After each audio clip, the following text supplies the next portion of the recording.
For more on China's appetite for foreign companies, we're joined by Marc Ross from Washington.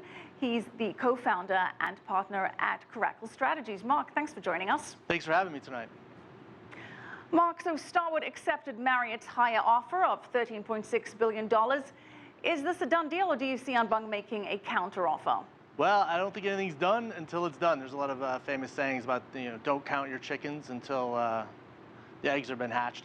But I think what's interesting about the Unbanked situation, they reached out to Starwood late last year and made overtures that they were very interested in this purchase. And Marriott has been front and center as well. So I think you'll see a deal wrapped up pretty soon. It looks like Marriott has the best chance.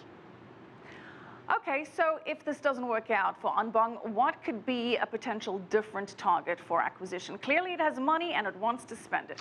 Yeah, I think what's really interesting is not so much the real estate. I don't look at it that way, but I really look at the future. Obviously, there's a growing middle class in China, and I think many companies are either looking to buy, build, or borrow technology in the West and take it back to China. This is a perfect example. To build a world-class hotel chain like a Starwood or Marriott could take generations.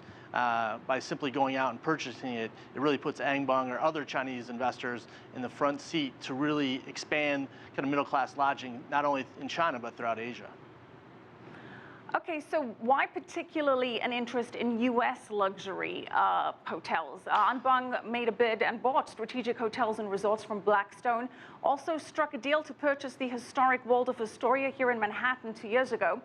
Why is Unbanked, which is essentially an insurance company, so interested in U.S. hotels and resorts? Well, I really think it gets back to that earlier point. Like, they're really looking to buy technology, if you will. They're looking to buy marketing. How do you create a world-class brand?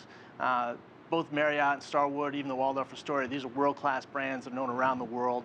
And not only will they help to seek Chinese tourists when they come to, say, New York or Los Angeles or Washington, D.C., but also as they expand throughout China, you have this world-class company and world-class brand technology.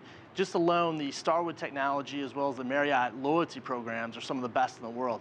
To be able to access that kind of technology without having to build it is a huge advantage. So that's why I think the number is so large, and I think that's why Unbanked is so interested in possibly purchasing Starwood. All right, Marc, I get your point that they're trying to buy existing brands, existing technologies to better fulfill the consumer back home and abroad. But how much of this has to do with the weakening yuan? How much of this is a factor in the surge of Chinese companies looking to buy? There's been a lot of speculation about that. What's interesting is, Unbanked is a very interesting company. It hasn't even been around since the beginning of the century, and it's already made some very aggressive moves.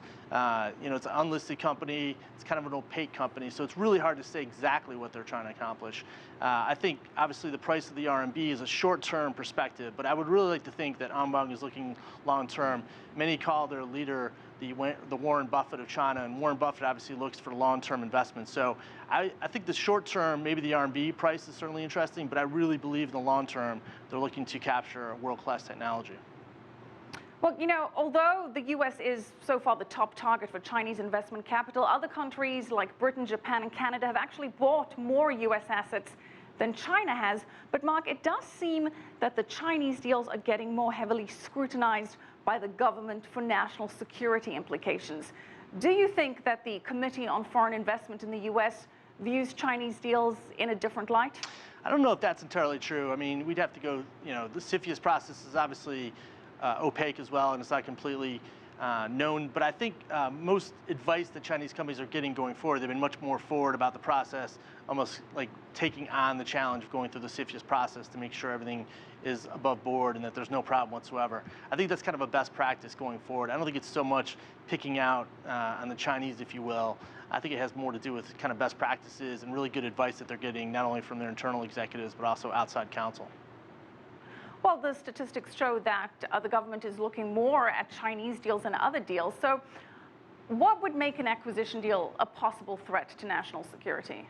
Well, national security is a very broad term. I think it's constantly a moving goalpost, not only in the United States, but also in China. I think real estate, entertainment properties, consumer good properties really don't rise to the bar.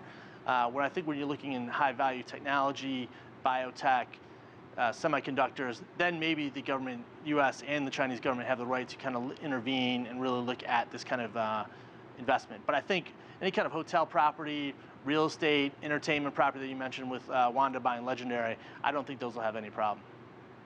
Okay, thank you so much, Marc Ross, co-founder and partner at Caracal Strategies.